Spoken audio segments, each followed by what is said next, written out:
దయచేసి ఇప్పటివరకు female side నుంచి ఎవరు మాట్లాడలేదు కాబట్టి అందరూ వినాలని నా కోరిక. దయచేసి ఏమనుకోవద్దు, ఇది అభ్యర్థన మాత్రమే. అందరూ కూర్చోవాలి సార్. దయచేసి కూర్చోవాలి. 5 నిమిషాలు మాత్రమే రౌండ్ టేబుల్ సమావేశానికి మనం అందరం తీసుకురావాలి. ఇప్పటి వరకు చాలా మంది మేధావులు, జాతి ప్రేమికులు, అభిమానులు, నాయకులు అందరూ మాట్లాడిన దాన్ని బట్టి SP employees association of all India వ్యవస్థాపకులు డాక్టర్ దేవరకొండ వెంకటేశ్వర గారికి, అదేవిధంగా బహుజన భావజాల సిద్ధాంతకర్త పాల్పర్తి బాలాజీ గారికి, రాజగిరి మధు గారు జనరల్ సెక్రటరీ అయినటువంటి నేషనల్ జనరల్ సెక్రటరీ అయినటువంటి రాజగిరి మధు గారికి, ఇక్కడ ఉన్నటువంటి ప్రతి ఒక్క నా జాతి బిడ్డలందరికీ కూడా పేరు పేరు చెప్పడం నా జన్మం తెలియజేస్తున్నాను సార్. నమస్కారం అనేది మన సంస్కారం కాదు, జేబీఎం అనేదే మన నినాదం. ఎందుకంటే జేబీఎం అనే దానికి సింపుల్గా యొక్క అర్థం ఏంటంటే, ఒక జ్ఞానవంతుడా నీకు విజయం కలుగును కాక. నిజంగా నీకు జ్ఞానం ఉంటే నువ్వు విజయాన్ని సాధిస్తావు అని మన మహానుభావుడు, మన నవభారత రాజ్యాంగ నిర్మాత డాక్టర్ బాబాసాహెబ్ అంబేద్కర్ చెప్పినటువంటి నినాదము జేబీఎం అనేది అది మన జాతి యొక్క నినాదంగా మేము తీసుకున్నాము. అయితే ఇక్కడ మన సబ్జెక్ట్ ఏంటంటే, అందరూ చెప్పారు అంటే విభజన అనేది వర్గీకరణ, ఎస్టీ వర్గీకరణ. ఇక్కడ ఎస్పెషల్గా మనం నాట్ ఎస్టీ కాబట్టి మనం ఎస్టీ కాబట్టి ఎస్టీ వర్గీకరణ అనేది అవసరమా లేక అనవసరమా? అవసరమైతే ఎందుకు, అనవసరమైతే కూడా మనం క్లారిటీ ఇవ్వాలి. అయితే నాకు ఇప్పటి వరకు కూడా మాట్లాడిన ప్రతి వక్తల్లో నేను నా గురించి చెప్పాలి సార్. నేను ఒకే ఒక నిమిషం చెప్తాను, మీకు బహుశా నేను కొంతమంది తెలియకపోవచ్చు. My name is Padmaja. I'm working as a district education media officer Kurnool. I did my PG in health education. So another PG also I am done sir. Post graduation చేశాను జర్నలిజంలో, మాస్ కమ్యూనికేషన్లో జర్నలిజం చేశాను. అయితే బట్ ఎందుకు చెప్తున్నాను అంటే, దానికి కారణం ఏంటంటే, మనము ఇప్పటివరకు మీరు అందరూ బాధపడ్డారు. జడ్జి కమ్యూనిటీ వాళ్ళు చాలా వెనుకబడి ఉన్నారండి. మన ఎస్టీలో వాళ్ళకి అవగాహన లేదు, వాళ్ళకి అవేర్నెస్ కల్పించడానికి అడుగుల్లోనే వాళ్ళు ఇంకా ఉండిపోయారు. మిగతా క్యాస్ట్ వాళ్ళు ముందుకు వచ్చారని చెప్పేసండి. అలాంటి వెనుకబడినటువంటి ఆదివాసీ యొక్క ముందు పెట్టినే నేను తెలుసు కమ్యూనిటీ నుంచి వచ్చినటువంటి ఈరోజు ఒక ఉన్నటువంటి ఆఫీసర్ క్యాడర్లో ఉండటానికి కేవలం ఆ మహానుభావుడు ఇచ్చినటువంటి రిజర్వేషన్ అనేటువంటి హక్కుని నేను ఉపయోగించుకున్నాను. కాబట్టి నేను ఇంత ధైర్యంగా మీ ముందు నేను మాట్లాడడానికి నాకు ధైర్యం వచ్చింది. అంబేద్కర్ గారి మన ధైర్యము, మన యొక్క బ్యాక్ బోన్ ఎవరయ్యా అంటే, మన నిమ్న జాతికి బ్యాక్ బోన్ ఎవరంటే మన మహానుభావుడు. ఇప్పుడు వరకు నేను చెప్పాను, స్వేచ్ఛ సమానత్వం అనేది నిజంగా ఉందండి. సమాజం న్యాయం చెప్పండి, మన మనసాక్షి కలిగి చెప్పండి. సామాజిక న్యాయం అనేది ఇక్కడ కాదు, కొన్ని తరాల నుంచి మనకి అందుతుందా? సమానత్వంగా మనం చూస్తున్నారా? నువ్వు ఆఫీసర్గా ఎంత పెద్ద క్యాడర్లో ఉన్నా సరే ఆఫీసులో నీకు సమాన హోదా కలిగిస్తున్నారా? సమానంగా గౌరవిస్తున్నారా? ఇది చెప్పాలి. మనల్ని నమ్మలే ఇస్తున్నారా? ఇవ్వరు. అర్థమైందా?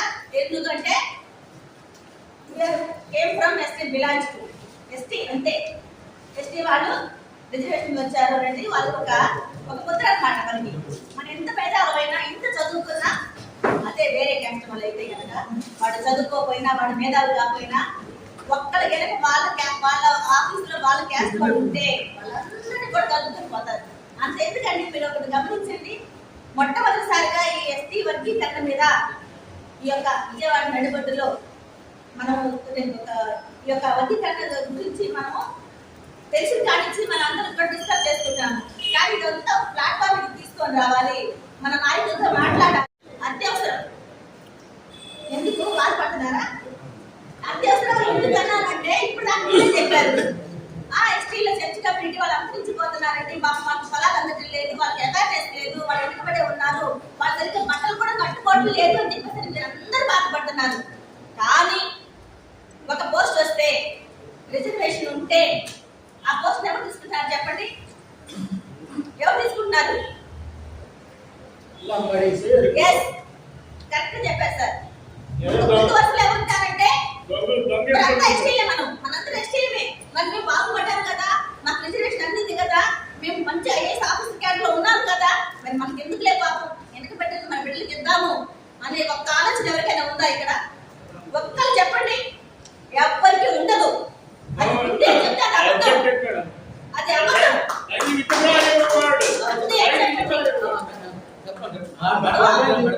కాబట్టి మనము ముఖస్థుతి కోసం మనం మాట్లాడకూడదు.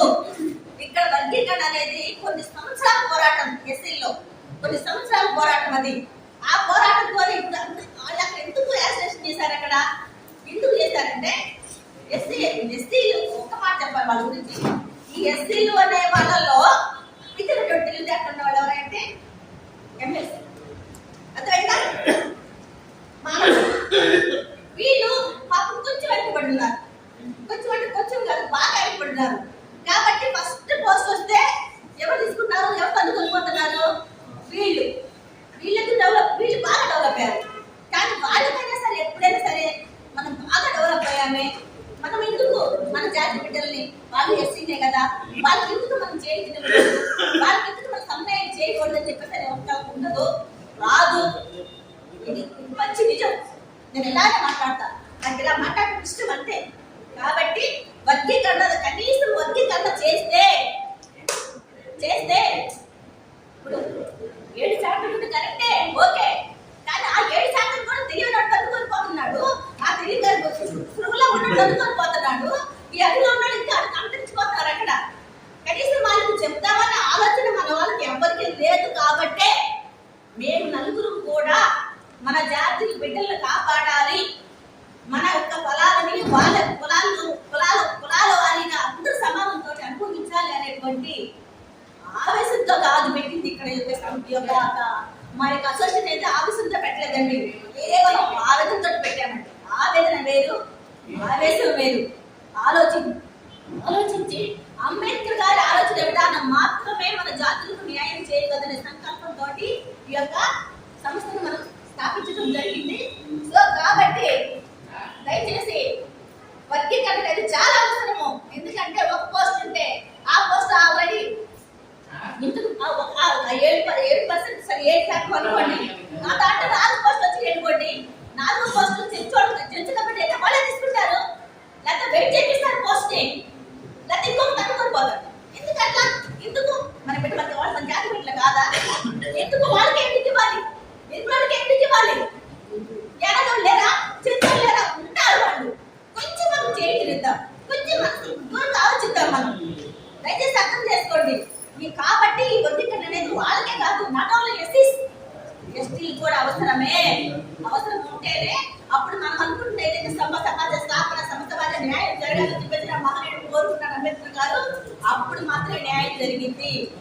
ఇప్పుడు మాత్రం కొన్ని కులాలు, ఎస్టీలో కూడా కొన్ని కులాలు మాత్రమే ఫార్వర్డ్ క్యాస్ట్ గా మిగిలి వాళ్ళు పైకి వెళ్ళిపోయారు. అడుగులు ఉన్నోళ్ళు అడుగునే ఉన్నారు, వాళ్ళకి చెప్పేవాళ్ళు లేరు, వాళ్ళకి కనీసం అవగాహన లేదు, అవేర్నెస్ లేదు. కాబట్టి దయచేసి నిజంగా నా యొక్క ఆవేదన ఏంటంటే, మీరు అనుకోవచ్చు మేడం గారు ఆల్రెడీ మంచిగా రెండో చెప్పండి, కానీ నేను ఒక్కదాన్ని ఆఫీస్ అయితే నాకు ఇష్టం లేదండి. నాతో పాటు నా జాతి బిడ్డలు కూడా అలా అనుకుంటే ఏ జాతిలో వాళ్ళు మీరు ఎస్టీలో ఓన్లీ మీరు గమనించండి, క్యాస్ట్ డిస్టింక్షన్స్ మనం ఏం చేశారంటే ఏకలవ్య ఓన్లీ క్లాసే ఉంటారు. మరి మిగతా వాళ్ళు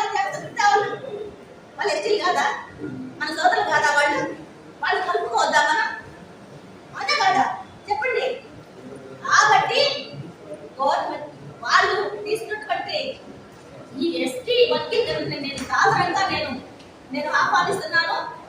ఒక ఎన్నుకున్నటువంటి జాతి బిడ్డగా, తెలుగు జాతి బిడ్డగా, నా జాతి కోసం కాదు, ఎన్నుకుపడ్డటువంటి యానాదులు తీసుకోండి. మన క్యాస్ట్లో 35 కులాలు ఉన్నాయి.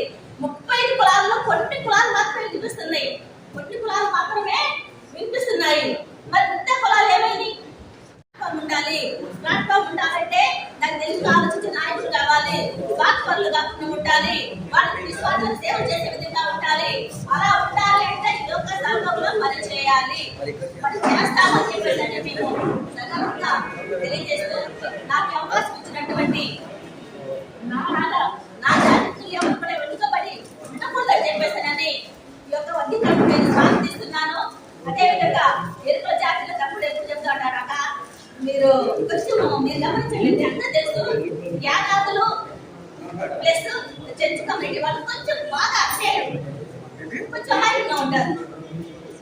మేధావులు అంటే ఇక్కడ లంబాలు సుఖాలు ఉంటారు, అదేవిధంగా ఎరుకలు ఉంటారు. ఈ యొక్క మేధావులందరూ కలిసి మాకు కూడా మా జాతికి మన జాతి మాకు కాదు మన జాతిని మన తీసుకొచ్చుకుందామండి. ఈ లో మనం ఐపీకి మానేసి మనది మన జాతి లక్ష్యం అని అనుకుంటే మనం ఉన్నంతా చేస్తాము, సాధిస్తాము. ఈ సంఘం అనేది ఎప్పుడు కూడా వ్యక్తి ప్రయోజనాల కోసం కూడా పనిచేయదండి, వ్యవస్థ ప్రయోజనాల కోసం మాత్రమే పనిచేస్తుంది. అలా పనిచేయబట్టే ఈ రోజు మేము ఎన్నో సంఘాలు ఉన్నప్పటికీ కూడా ఇక్కడ ఎవరు వచ్చినా ఎవరు రాకపోయినా తమ్ముళ్ళని గమనించాలి. మన అందరి స్థాయిలో ఎవరు వచ్చినా రాకపోయినా ఒక్కరితో కాదు, ఇద్దరితో కాదు, ఒక్కరితో మీటింగ్ పెట్టారు తమ్ముడు. ఒక్కరితోనైనా మార్పు అనేది 100 మందితో రాదుంది, ఒక్కరితో స్టార్ట్ అవుతుంది. అది వేల మంది యొక్క ఉద్యోగాలను మారుస్తుంది. కాబట్టి ఈ యొక్క నా ఆవేదన కూడా మీరు అర్థం చేసుకొని భవిష్యత్తులో ఇలాంటి మీటింగ్లు పెట్టినప్పుడు ఇంకా కొంతమందిని తీసుకొచ్చి మన జాతి నాయకుల్ని కూర్చోబెట్టి వాళ్ళకి అవేర్నెస్ కలిగిద్దాము. మనలో మార్పు రావాలి, మనమే మార్పు తేవాలి, మన చుట్టూ ఉన్న సమాజాన్ని మనమే మార్చి తీరాలి. ఓకేనా? ఒక కిరణం పాడేసి మీకు నేను ముగిస్తాను సార్. అంబేద్కర్ గారి గురించి మీ అందరికీ తెలుసు. అంబేద్కర్ లేకపోతే ఏమైపోయేవాళ్ళు మనం సార్. ఈ కోసమే కిరణము మనందరి కోసము మనకి జీవితానికి మహనీయుడు డాక్టర్ బాబాసాహెబ్ అంబేద్కర్ గారు పాట పాడకపోతే నిజంగా ఈ యొక్క మీటింగ్ కి విలువడదు, సంపూర్ణత రాదండి. కాబట్టి మన యొక్క వ్యవస్థాపకులు అధ్యక్షుల వారి యొక్క పర్మిషన్ తోటి నేను అంబేద్కర్ గారి యొక్క పాట పాడాలనుకుంటున్నాను. మన వాళ్ళందరూ కూడా ఎనర్జీ వస్తుంది. పాడమంటారా వద్దంటారా? అందరూ చెప్పాలి.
రాకుంటే రాజ్యాంగము అణువు అణువులో జీవము పోసి నేల మీద ప్రతి జీవజాతికి మనుగడ చూపి రాజ్యాంగము అణువు అణువులో జీవము పోసి నేల మీద ప్రతి జీవజాతికి మనుగడ చూపి ప్రపంచమే తొంగి చూసిన ప్రతిదీ పొందుపరిచి ప్రపంచాన్ని సైతం నేడు ప్రపంచం కూడా ఆ రాజ్యాన్ని వైపు తొంగి చూస్తుందంటే ఆ మహానుభావుడు ఇచ్చినటువంటి సందేశం.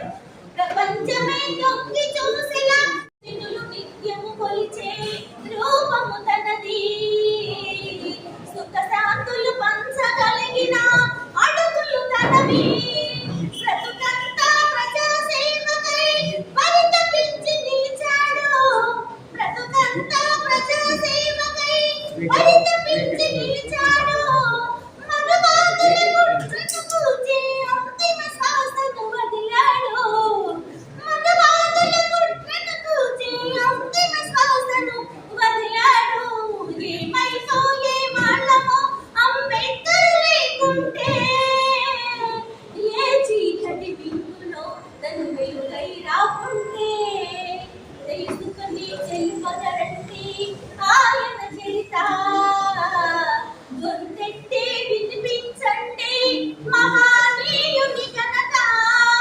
తెలుసుకొని తెలుపగరండి ఆయన చరిత గొంతెత్తి వినిపించండి మహానీయుని ఘనత నిన్న నేడు రేపటి తరాలు నడిపే దూత నిన్న నేడు రేపటి తరాలు నడిపే దూత రాజ్యాంగము రాజ్యముకి ఇచ్చిన అందరి నేత రాజ్యాంగము రాజ్యముకి ఇచ్చిన అందరి నేత ఎప్పటిపోయే వాళ్ళమో అంబేద్కర్ లేకుంటే ఏ చీకటి మింగులో తను వెలుగై రాకుంటే మన కోసము మహానీయుడు జీవితమును అంకితమిచ్చి చీకటిలో నలిగే జాతులకు తన చేతుల వెలుగందిస్తే మన కోసము మహానీయుడు జీవితమును అంకితమిచ్చి చీకటిలో నలిగే జాతులకు తన చేతుల వెలుగందిస్తే మతవాదుల మత్తులోనికి తన త్యాగం మరచినారని మతవాదుల మత్తులో మనకి తన త్యాగాన్ని మరచినారని నడి వీధులు నిలబడి చూస్తూ ఎంతగా తను కుములుతున్నాడో నడి వీధిలో నిలబడి చూస్తూ ఎంతగా తను కుములుతున్నాడో ఏమైపోయే వాళ్ళము అంబేద్కర్ లేకుంటే చేస్తాను యోగా చేస్తాను కాబట్టి ఈ